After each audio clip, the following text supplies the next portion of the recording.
All right, it's 9 o'clock on this Monday, August 25th, and that means it's time for our continuing coverage of President Trump's D.C. takeover. I'm producer Chris, and if you've joined us before, you know that each night we are recapping some of the major developments that have happened over the past 24 hours. In this case, since it's Monday, over the weekend as well, and some of our Fox 5 coverage. As each day we hear from some of our elected leaders, some of our city leaders, and community members about what is happening. So let's take a live look at the White House right now. You see it right there. We are now entering the third week of this 30-day takeover, which means we are just about at the halfway point. And it was a very busy day, once again, not only at the White House, but also across the city, with the mayor speaking out as students went back to school. We also heard from city council members. We heard from the president's entire task force during a meeting at the White House today. He spoke out more than once. There's almost too much to fit into the entire show. But we're going to get started with where things stand right now as we start this third week of this 30-day takeover. Take a look at what Attorney General Pam Bondi posted earlier today.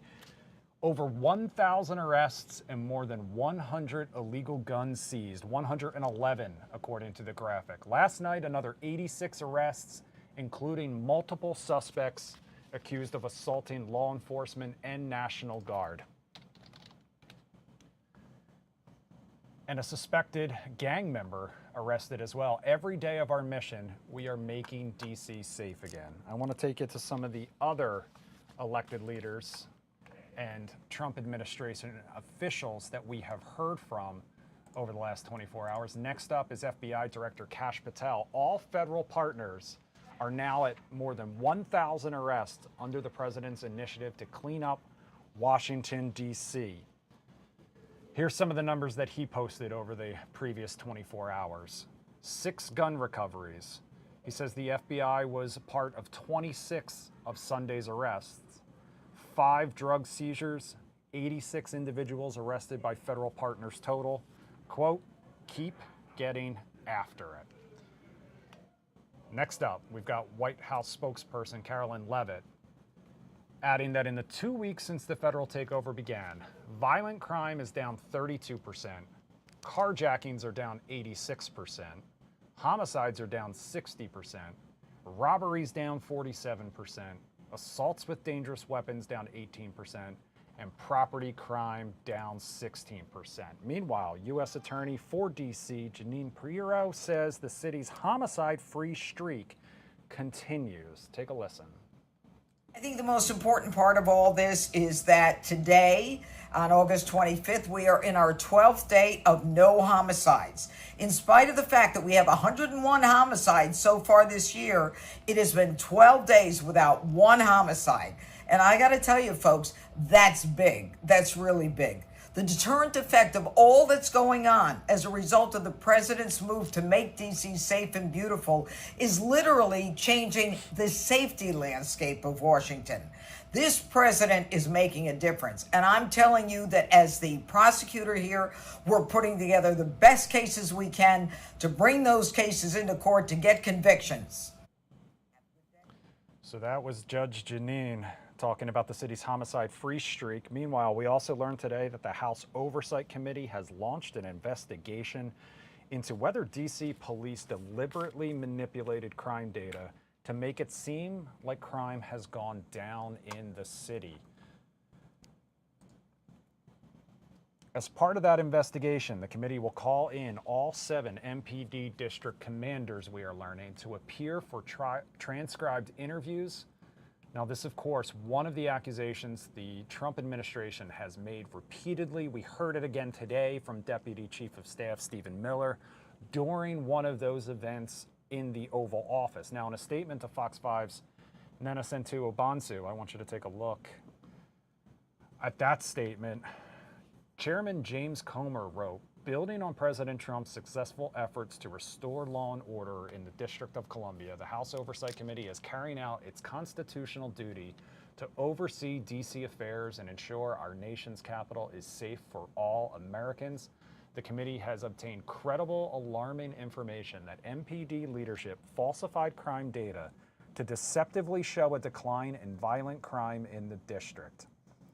MPD has a duty under federal law to accurately report crime to the public, and the committee is now taking action to investigate these allegations and ensure the safety of DC residents and visitors is never compromised. Now, DC leaders have insisted crime was at a 30-year low when President Trump launched this 30-day takeover and claim it was therefore unjustified. Meanwhile, one other elected leader we're hearing from today, House Speaker Mike Johnson, who says President Trump's efforts in D.C. might top the list of many reasons why he deserves a Nobel Peace Prize. He ended his message on X writing, quote, "Safer streets, stronger communities, America is back." So that is some of the numbers that we have so far as we approach this halfway point of President Trump's D.C. takeover. Now, the other major development today, of course, was President Trump taking new executive action that is actually turning up the heat on D.C. courts. It's an executive order that he signed today that ends the policy of cashless bail right here in the nation's capital. The president says it's part of his effort to make D.C. safe again. He spoke about it during a White House event earlier today. This was in the Oval Office. He also talked about possible plans to expand this crime crackdown. He targeted Chicago several times, other U.S. cities as well. Take a listen. Well, thank you very much. It's a very important day for many reasons. We've had a lot of important days lately, but this is a meeting and a group of people that are doing an unbelievable job on a thing called crime, and in particular, violent crime. Today, we're going to be discussing it, and I watched as a very incompetent mayor from Chicago said, well, what do they know? They only arrested 9 people. I said, 9 people? We didn't arrest 9 people. We actually arrested a total of well over 1,000 people. We took hundreds of guns away from young kids that were throwing them around like it was candy. We apprehended scores of illegal aliens. We seized dozens of illegal firearms. There have been 0 murders. It sounds sort of terrible to say. It's embarrassing. I did this over the weekend. I'm making a speech, and I acted like I was so proud as I said, we've had 0 murders in the last week. And some of these people were from foreign countries. They said, that doesn't sound so good. And I said, well, it doesn't sound good, but Washington was the most dangerous place in this country. And now, you know what? It's probably the safest place in our country. Everyone's starting to come here. The restaurants now you can't get in. Many of them closed because they couldn't open with crime. Everybody before me is happy what I'm doing. Most of you won't say that because you're radical left. The newspapers are so dishonest. The press is totally dishonest, but that's all right. We've gotten used to it.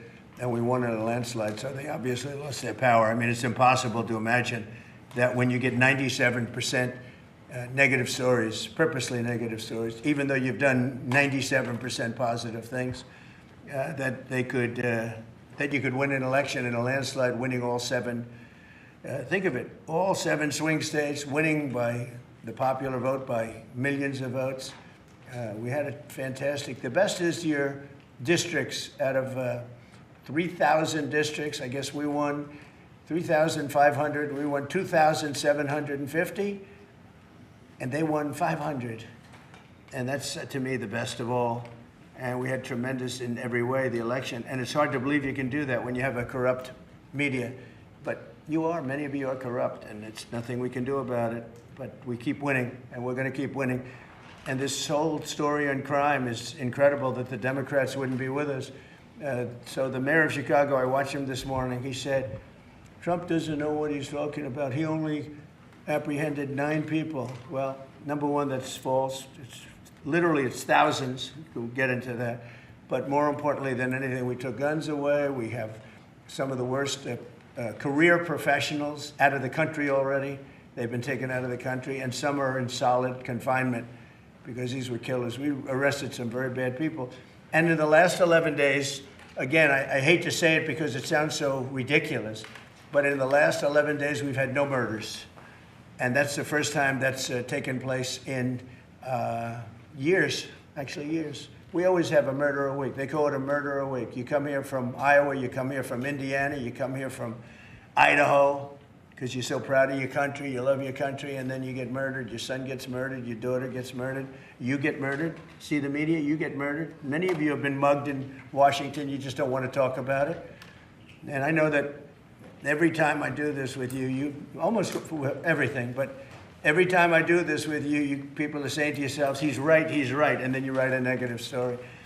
But we are doing an incredible job. The people behind me are amazing. We're working very well with the Washington police, as you know. The DC National Guard is unbelievable. We're also getting tremendous help from Secret Service. And we are at a point where Washington is booming again. People are pouring in like we haven't seen for years. Nobody wanted to come here. They didn't want to come here and get murdered. I have a friend of mine who has a very successful son. And I said, where is your son going to be this weekend? He said, he's going to Washington with his friends. I said, really? Yeah, he's wanted to do it for 4 years, but he couldn't do it because it was so unsafe. And he's a tough kid, too. It's so unsafe.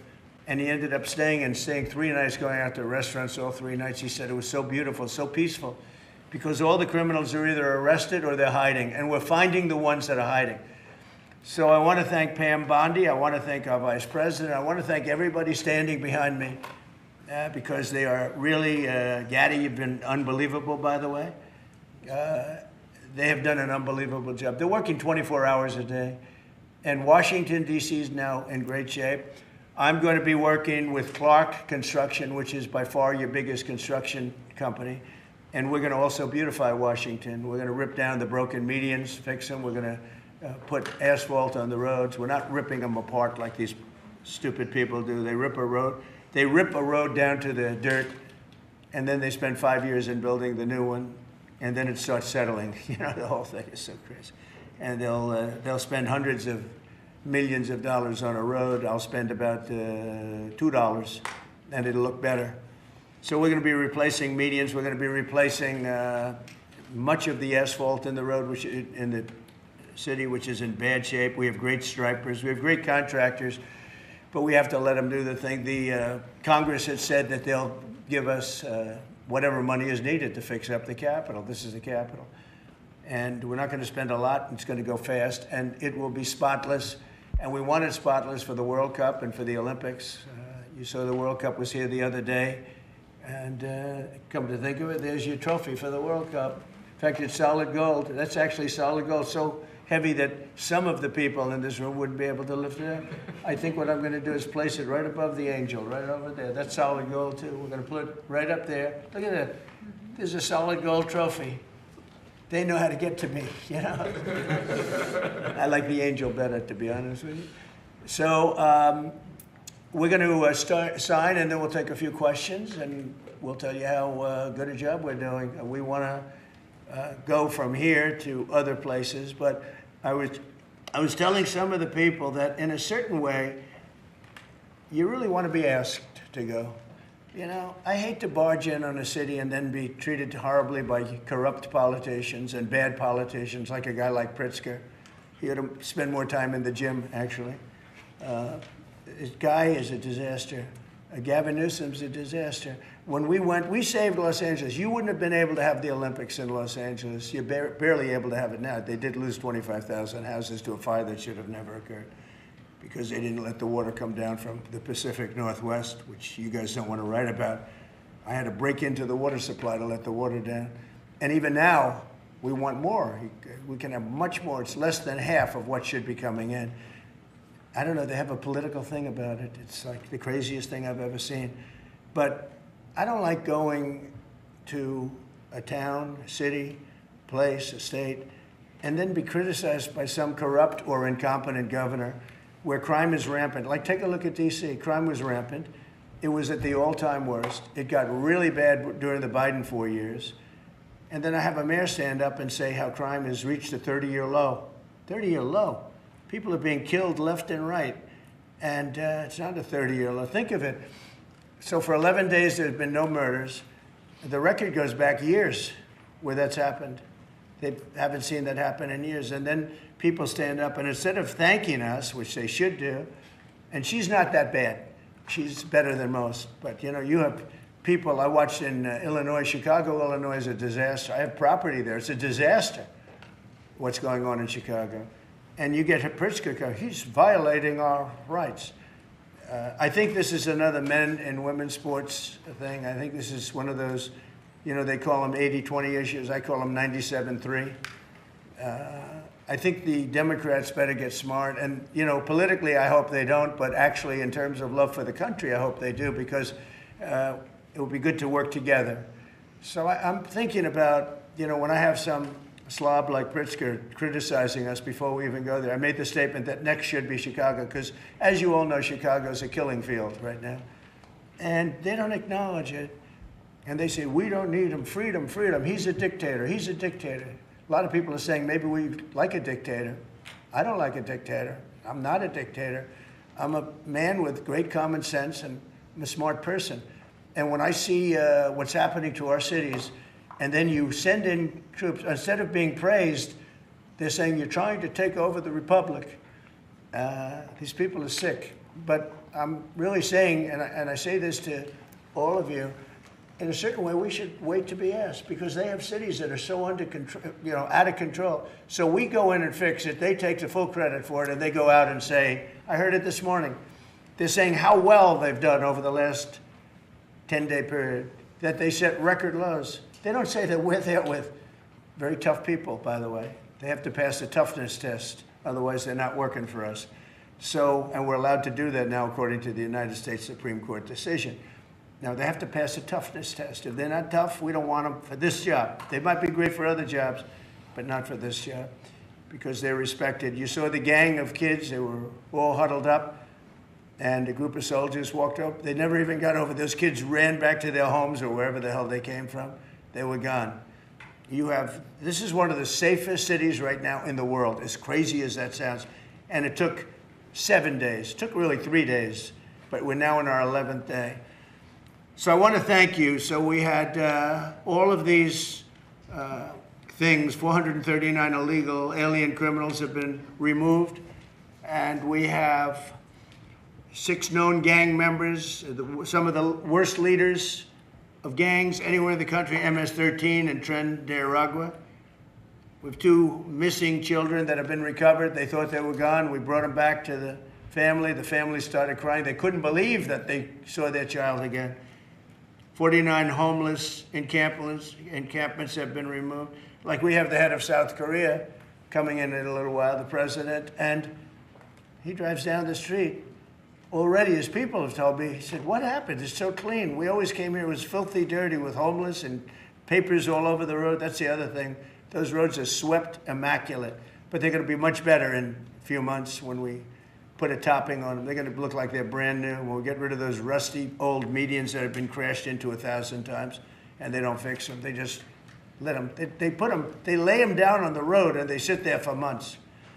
But we don't do that. We don't run things. We run things like we run this. We like clean, we like beautiful, and we like safe, and that's what we're getting. So I'll start signing the executive orders. To me, this is a very, very big deal. One of the executive orders has to do with cashless bail. That was when the big crime in this country started. And I can tell you who did it, when, but I don't want to do that because others followed pretty quickly. But that was when it happened. Somebody kills somebody, they go in, don't worry about it, no cash, come back in a couple of months, we'll give you a trial. You never see the person again. And I mean, they kill people and they get out. Cashless bail. They thought it was discriminatory to make people put up money because they just killed 3 people lying on a street. Any street all over the country, cashless bail. We're ending it, but we're starting by ending it in DC, and that we have the right to do through federalization. Okay, let's go. Could I ask you to say exactly what this is? Of course. So as you've consistently identified, sir, cashless bail policies are a key driver of the disorder we see on city streets all over America. Catch and release system allows criminals to keep going back out onto the street and reoffending. What this executive order does, it charges your attorney general with identifying jurisdictions all over the country that have cashless bail policies, and then it withholds or revokes federal funds and grants that are flowing to those jurisdictions to ensure that we're only supporting the people who have reasonable common sense policies around crime. So what area does it cover? Potentially anywhere that has a cashless bail policy. So some of the largest cities, some of the most left-wing states in America Almost have adopted. all of them, right? Illinois would be a great example of Yeah. that, sir. Oh, they have a great cashless bail. You don't even have to go to court sometimes. No, Illinois, I love that state. It's a great state, but it's run so badly by Pritzker. They threw him out of the family business and he becomes governor. Now he wants to run for president. I don't think that's going to happen. Okay, we'll sign right here, right? Sir. So important. And this isn't Republican, Democrat. This is, and by the way, most Democrats agree with us. But this is just, we got to bring our country back. Okay? That's a big one. Also on the issue of cashless bail, sir, this is a DC-specific executive order. In addition to the measures that we're taking that are quite similar to what we're doing around the country, in DC in particular, the objective is holding as many criminal defendants in federal custody and subjecting them to federal charges as possible. That means that they'll be held pre-trial in federal jail as opposed to just being cut back out on the streets due to a cashless bail policy. Okay? And we have the room. And by the way, the prison they have in DC is horrible. It's horrible. People were subjected to live in that dog trap for so long, so unfairly. I have stories, you'll be hearing about them. That prison is horrible. Okay? This is an executive order that contains a number of additional measures relating to crime and law enforcement in Washington, D.C. It charges, for example, your Secretary of Defense with establishing specialized units in both the D.C. National Guard and the National Guard units around the country, specifically trained and equipped to deal with public order issues. It charges all of your various federal law enforcement agencies with hiring additional personnel to allow them to surge personnel to Washington, D.C. to deal with the current emergency here. It does a number of other things in that space, and it also asks the Attorney General to look at D.C. Metropolitan Police general orders that have currently impeded law enforcement efforts in the city, and to potentially look at unwinding those that are stopping the police from doing their job effectively. And are we going to ask this to be codified by Congress, all of these things? I think we could potentially, yes, sir. I think so. I think we should. I think we'll get it. I think Democrats will vote. Well, I don't know. It's hard to believe that they might not, but I think Democrats will actually vote for this. All right, so that was just a portion of the president's Oval Office event and executive order signing. He also signed one that had to do with flag burning here in the United States. Also on hand for that, you saw Vice President J.D. Vance, Attorney General Pam Bondi, Homeland Security Secretary Kristi Noem, along with DEA head Terry Cole and Defense Secretary Pete Hegseth. The president also talked about possibly changing the name of the Department of Defense to the Department of War. Says we'll hear more about that coming up over the coming weeks. You heard him talk about Chicago and much more, his plans to beautify the city. When it comes to the cashless bail aspect of this executive order, critics of the president's plan say it will reinstall a two-tier system for those who can and those who cannot afford bail. Earlier today on the DMV Zone, Fox 5's Marina Morocco actually talked to a constitutional attorney all about that aspect. Take a listen. To break this all down, we've got constitutional attorney Chris Murray here on the DMV Zone. Chris, good to see you. Good to see you, Marina. How are you? Good. So, Chris, there's first of all, the legality of all of this. We know the president, as many of his predecessors, they've taken matters into their own hands, signing these executive orders. I guess the bigger question here is, why not go through Congress first? And does it stand the same test if it comes through an executive order? Because it almost seems like, how does he get muddied into D.C. municipal law? Well, I mean, so there's two parts to that question, Marina, right? As you know, right now, we're still inside sort of the 30 days where the president has exercised his authority under DC's Home Rule Act to basically control the DC's police, and he's doing that through the Attorney General. This is, a step further down that road, and I think the argument for the enforceability of this changes a little bit, maybe, depending on whether that emergency has continued or whether that emergency under which he's exercising broad police authority over D.C. continues. So I think in the near future, maybe it holds up for a couple weeks. After that, I really do think it does take an act of Congress to change the cash bail procedures in D.C. Yeah, I mean, I think that, listen, whether you agree or not, the bigger question is enforceability, and you hit the nail right on the head here. To charge someone in D.C.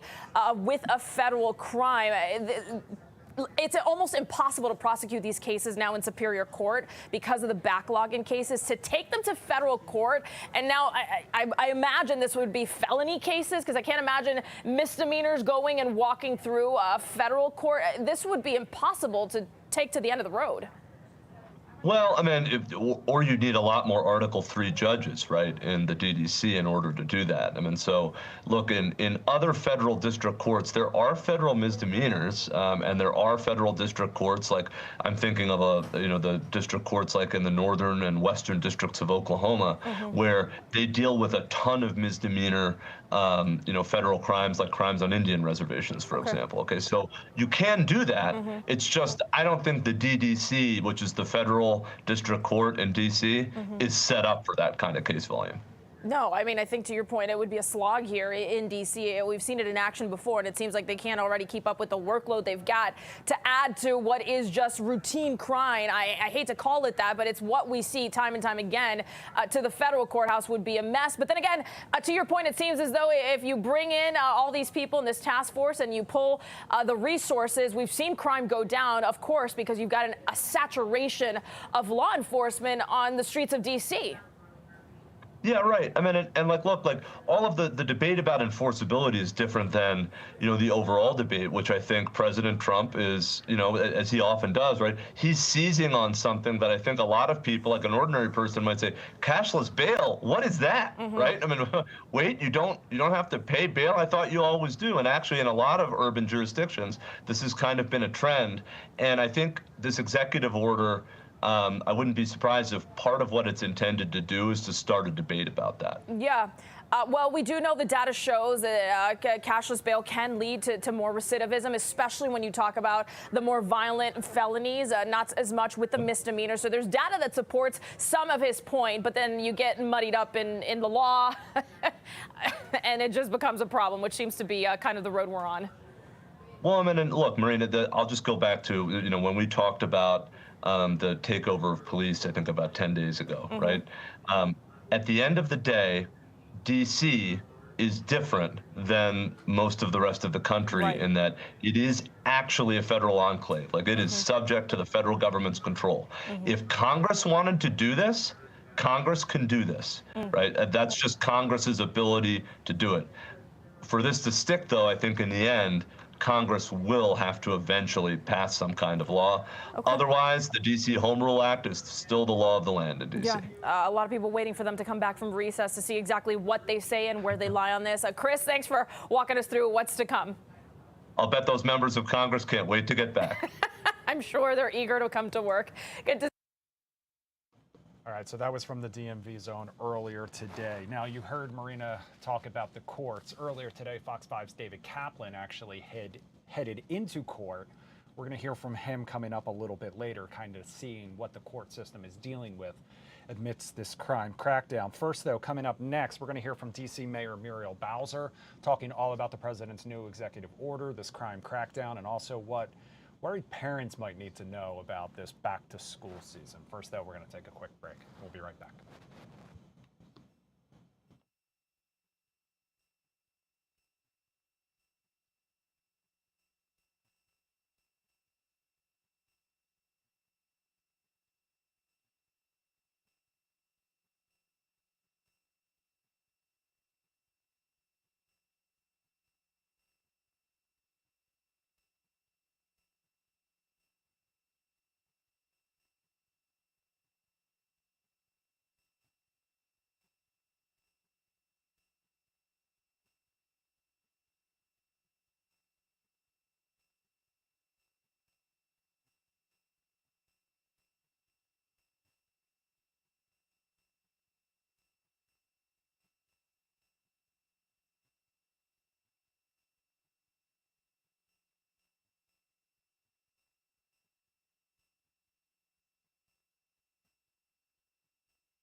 All right, welcome back to our continuing coverage of President Trump's D.C. takeover. It's Monday, August 25th. That means we are now entering our third week of this 30-day takeover. So, while President Trump was taking executive action in the Oval Office earlier today, Mayor Bowser, meanwhile, she was welcoming students back to school here in the nation's capital. She also took time to answer some questions, though, about the executive order the president signed having to do with cashless bail. She shared a message for parents who may feel anxious about sending their kids back to school amidst this federal takeover.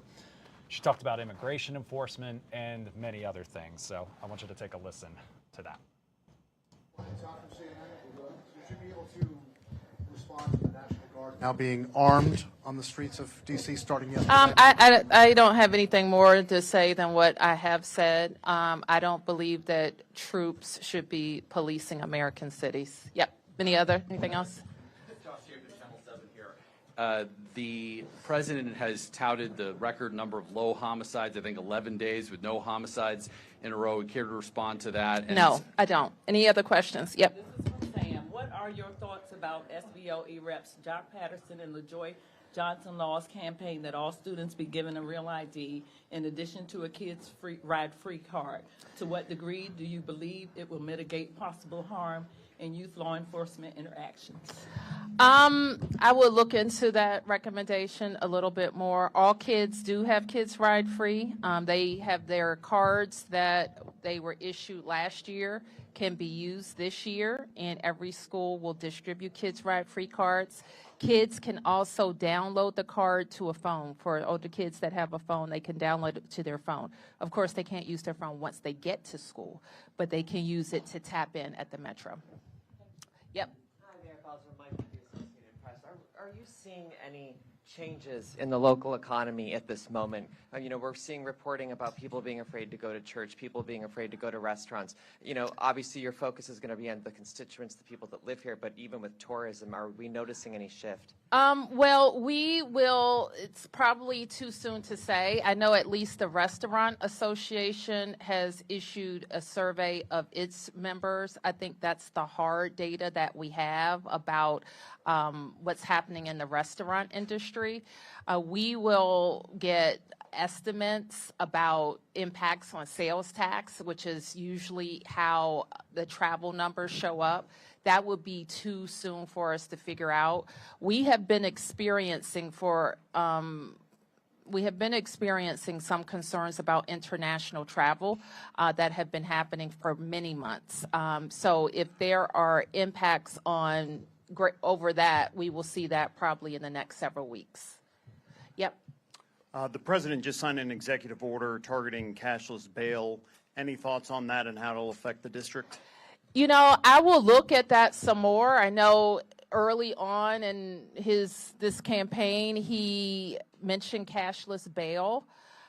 And what has worked for us, which is why we are experiencing the record reduction in crime that we have been for the last 2 years, is an expansion of pretrial detention that requires judges to hold certain offenders or certain people, who have been accused, to hold them pretrial. And I frankly think that has worked better than any system. Cashless bail is not a new phenomenon in the district. I think it's been in place since the mid-90s. But what does work, and I hope that this is under consideration, is to give judges or require judges to hold certain accused pretrial. And that's why we've seen the reduction in shooting, use of guns in this city precipitously for the last 2 years. Start of the school year and the increased law enforcement presence regarding the school campuses, possible immigration crackdowns on. Well, listen, I think it's just, and you've heard me say this, we've been all over our school. Chancellor Farabee and our whole public education team here has been focused on many months for a joyful start to the school year, to have teachers in place, to have school nurses and psychologists and bus drivers and counselors in place so we can have an amazing start to the school year. We were able to announce some pretty fantastic news. I guess it was last week that our scores have rebounded from the pandemic in both reading and math, and even better news for our middle graders like the kids here on the Adams campus. So this is all really tremendous news. And I think that any attempt to target children is heartless, is mean, it's uncalled for, and it only hurts us. Yeah. Can you provide us any kind of update? I know you've been in close communication with the federal agencies about how the surge is going. Is any update worth noting that you think residents should know about? I expect that I will give DC residents like a fulsome update soon. Yeah. Thank you, Mayor. I'm sorry I came in late, and someone might have already asked about the cash bail executive order. Yeah. Mm-hmm. Have you reviewed what Trump can actually do with regards to cash bail in D.C.? We only really heard of this as something being considered, I think, in his first statements. And I did mention already that this is not a new thing in D.C. Cash bail was eliminated in D.C., I think, in the mid-'90s. And I think the thing to focus on about people who have been accused of a crime before they have a trial, which is what we have done, we did it, I guess, in the summer of '23 by emergency, is to expand the crimes eligible that require judges to hold people pretrial. I personally think it is among the chief reasons we have seen the precipitous drop in shootings and homicides in the city. Yep. One more for you. The administration is now, focusing on other cities, other states like Chicago, like Baltimore. Are you having conversations with other mayors, other governors about this? If I could tell you the number of conversations I've had, they've been a lot of conversations, and I expect I will continue to have a lot of conversations about what's happening. It's just a reminder to everyone that we're different in D.C. Sometimes that's good, sometimes it's not so good. We're different. Like, we have the most beautiful city in the world, and let me just remind everybody of that. We have beautiful school buildings. We're the #1 park system in the world. We're surrounded by 2 gorgeous rivers, distinct neighborhoods. People live here. We're not just federal buildings and monuments. 700,000 people live here. We pay taxes more per capita than any place in America, but we don't have any votes.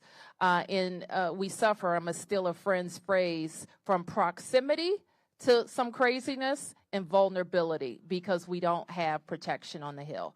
And so the answer for DC is this, every tax-paying American that makes up our city demands the same thing that everybody else has, and that's full statehood and representation.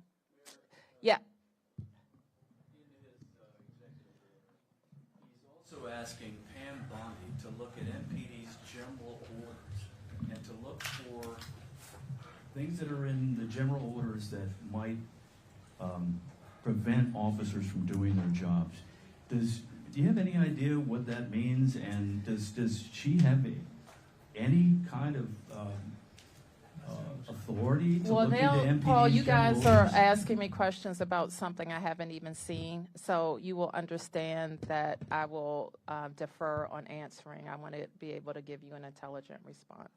Anything else you'd like to say to parents on this first week of school if they are fearful of troops walking around, or anything else you want to say as we're here on the first day? Well, parents are anxious. We've heard from a lot of them. My team and council members have spanned out across the city to talk to parents. I know Chancellor Farabee hosted a community conversation with parents to ask them and to provide them with any guidance that we have and all that we know. And unfortunately, I think that parents who need to make adjustments are going to be making adjustments. And that's a sad thing to say. Schools should be safe places.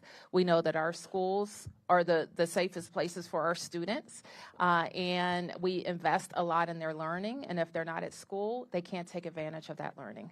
So I would just call on everybody to leave our kids alone, let them get a great start to their school day and school year and the rest of their lives. Okay, thank you, everybody.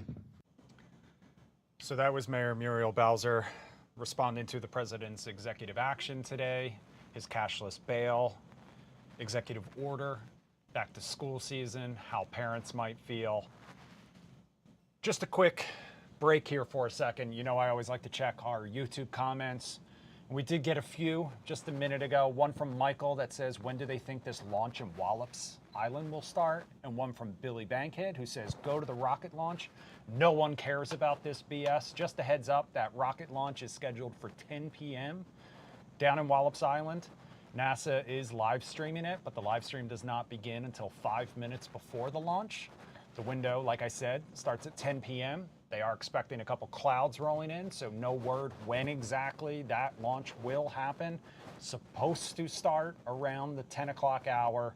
The window runs from 10 p.m. until 3 a.m. We will stay on top of that as well.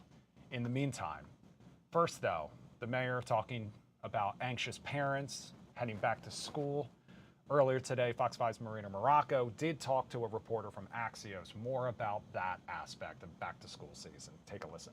Axios DC's Mimi Montgomery reporting on everything that's happening today. Mimi, I think a lot of kids, based on your reporting, just making sure, especially as it relates to ICE, two things don't get conflated here. Yeah, I think a lot of families are concerned about, kids going back to school in the city amid this federal crackdown on crime, especially families of color and immigrant families as well. But, ICE and DCPS sort of spoke out about these fears. ICE said that they did not plan to be on any DC schools this week as school starts back, and said that they would only come onto campuses in really sort of extreme circumstances, such as if they had to, do a welfare check on someone, or if there was some sort of violent incident that happened. And DCPS stressed to families that they really did not expect the federal crackdown to have that big of an impact on them at schools. And they stressed a couple things for parents. They told them that school records, student records are protected and can only be shared via parental consent or court order, and that law enforcement can only can take movements on campus only if they have warrant or a court order. So DCPS really stressing to parents as well that, look, we sort of taken steps to mitigate your fears, and we're thinking about this, and we don't expect it to affect us that much this year. Did you talk to anybody who thought that the takeover was going to be a positive thing as it relates to schools and the school year?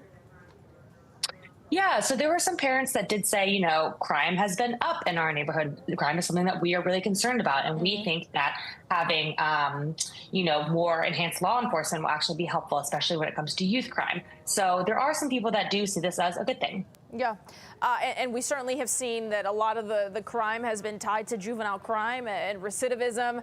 There you have a lot of the big welcome that so many kids very deservedly got on their first day of school. So moving forward, did it seem as though the reaction from DCPS as it relates to ICE quelled any fears? Because it almost sounds to me, and I don't want to put words in anybody's mouth, that not this week, we'll see about next. Yeah, I think we'll have to wait and see what happens, right? The parents that I talked to are still overwhelmingly, I think, fearful. And a lot of them are organizing groups for their kids to walk to school together, or sort of reaction group texts with other parents, so that, if something seems amiss, they can sort of send out a note to other family members. And DCPS did say that they are continuing their Safe Passages programs which helps kids get to school safely, and that they will have administrators and educators, waiting outside the school at pickup and drop off to sort of watch the kids leave grounds. So, I think parents are very nervous right now, but I think they're also hopeful that, maybe with the help of the school systems, they can sort of make sure that their kids are okay. All right. Yeah, I saw that. Walk-in groups and no headphones was some advice. Some advice from some of the parents there. I would argue you should probably do that anytime you're walking down the street in a city like D.C., more so for traffic and other concerns, but definitely a good reminder. Mimi, thanks for your reporting. Of course, you can catch Mimi's reporting on Axios.com. Let's move.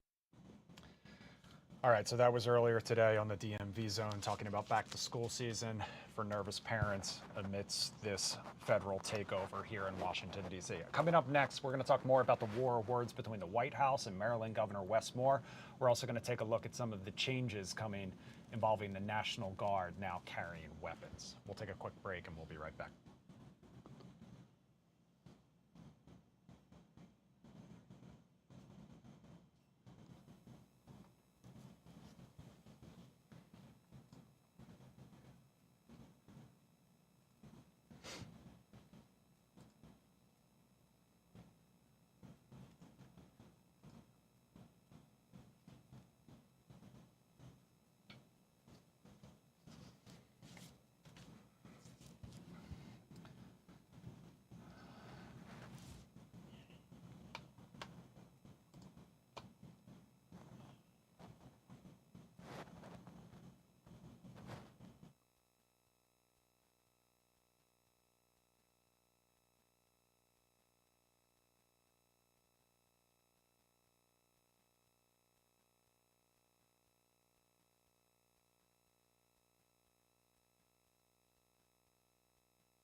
All right, welcome back to our continuing coverage of President Trump's D.C. takeover on this Monday night, just about 12 minutes before 10 o'clock. Let's talk about the National Guard now, because armed troops are now on the streets of Washington, D.C. Whoops, there we go. So our photographers spotted South Carolina National Guard members with weapons last night on patrol, as did Associated Press photographers. We're told a majority of the Guard members will be carrying service-issued M17 pistols. Defense Secretary Pete Hegseth talked about that briefly during today's Oval Office event. Take a listen. Pete, go ahead, please. Yes, sir.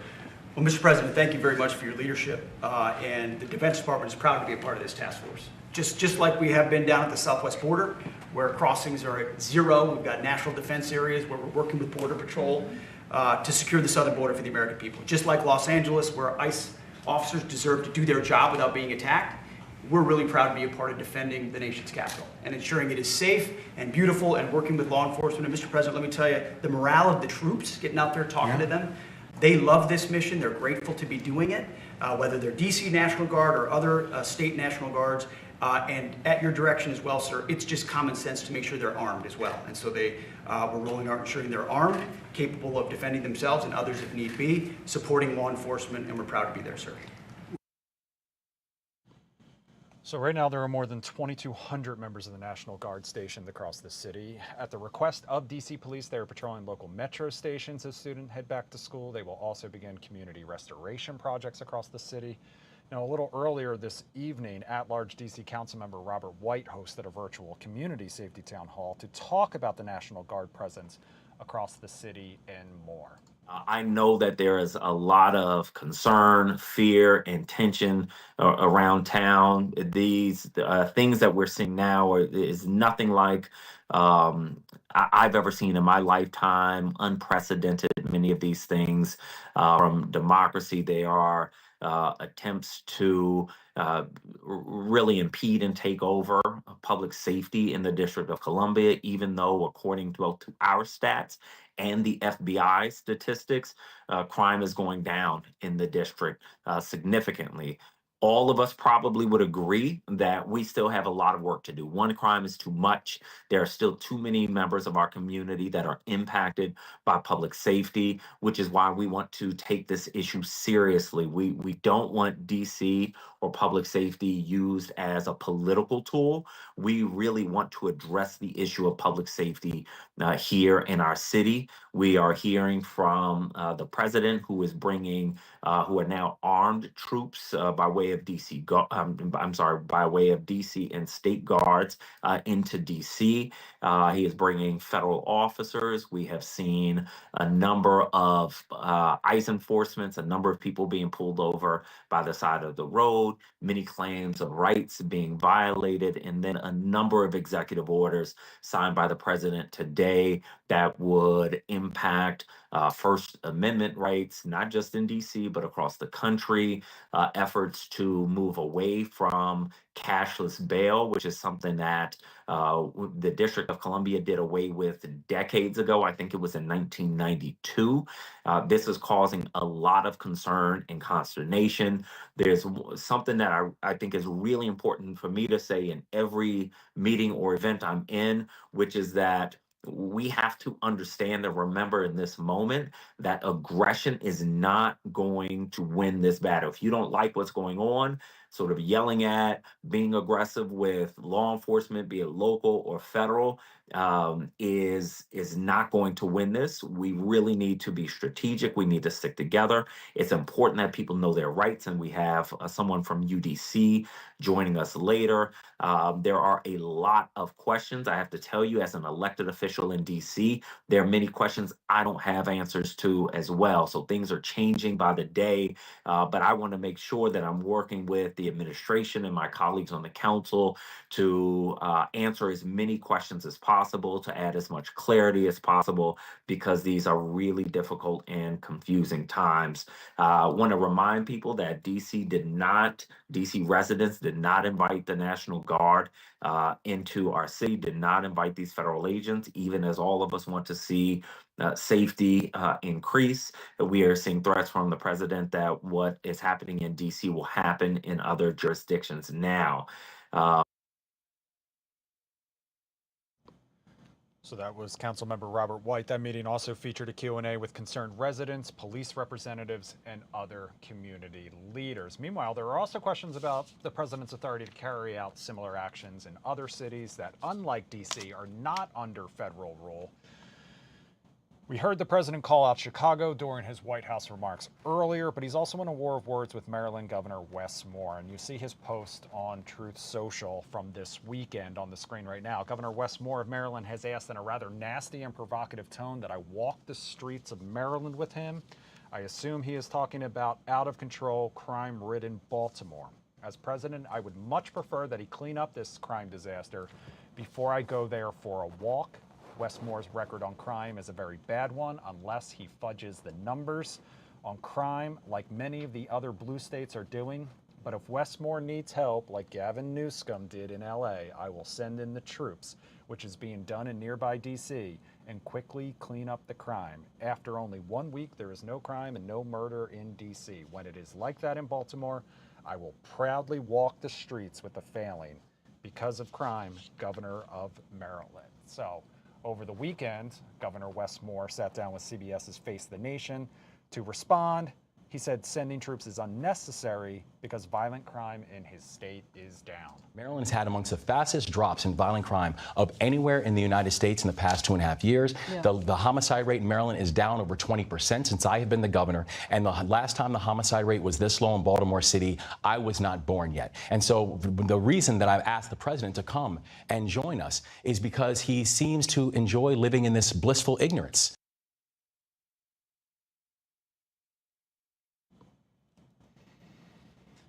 So that was Governor Wes Moore responding to the president. Let's get back to the courts now. We mentioned earlier that hundreds of arrests are happening across the city, more than 1,000 so far since this federal takeover happened. That's putting some pressure on the city's court system. So earlier today, Fox 5's David Kaplan looked into this. Take a listen. Yeah, Marina, the number of people charged has certainly gone up. Mondays are typically a busy day, but there were 125 cases in front of the arraignment judge today. One lawyer estimated that that's about double what they would see on an average day. I want to note off the top here, Fox 5 reached out to the U.S. Attorney's Office and to D.C. Police just to talk about sort of their charging strategies and what's been different from their perspective in the last 2 weeks.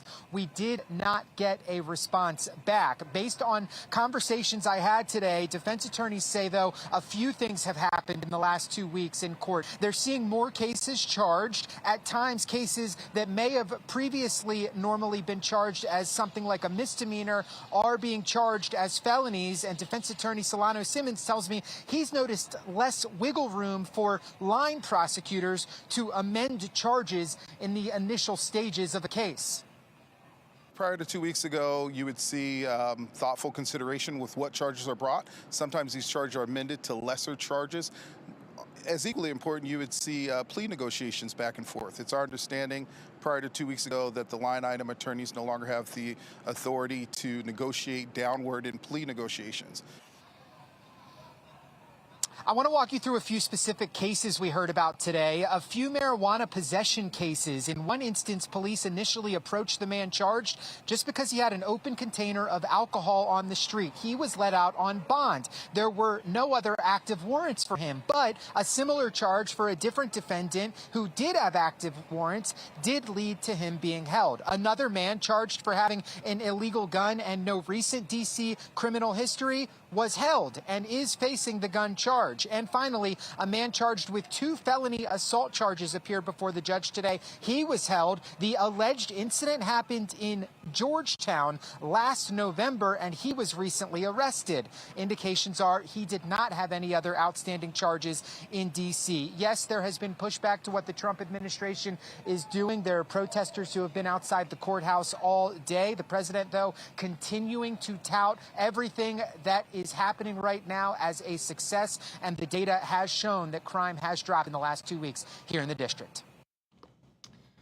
So that was Fox 5's David Kaplan. Coming up tonight on Fox 5 News at 10 and 11, Nana Sintu Obansu is going to have much more on the crime crackdown. She's also going to have video from one of the checkpoints that was set up on North Capitol Street earlier tonight. She also talked to Councilmember Kenya McDuffie. We'll also hear more from Councilman Robert White. Then later, tomorrow night, we'll be back with more highlights from this crime crackdown over the course of this next 30 days. Before we sign off, though, I do just want to give an update on that Wallops Island launch. A little earlier tonight, NASA did say that we're holding the launch as we wait for conditions to improve. Currently, our camera sites here at Wallops and in North Carolina are too cloudy to observe our vapor tracer release. The window runs until 3 a.m. So, Billy, if you're still watching, that's the latest update on Wallops Island. So keep tuning in. We'll have much more for you. Right now, we're going to take you to Fox's Live Now in progress. I'm producer Chris. Thank you guys so much for joining us. Have a great night. Whether the plea deal is off the table or not, you'd have to address that to his criminal defense attorney. But the fact that they're holding, Costa Rica as a carrot and using Uganda as a stick to try to coerce him to plead guilty to a crime is such clear evidence that they're weaponizing the immigration system in a manner that is completely unconstitutional, and specifically weaponizing the decision of which country they send him to. If their stated goal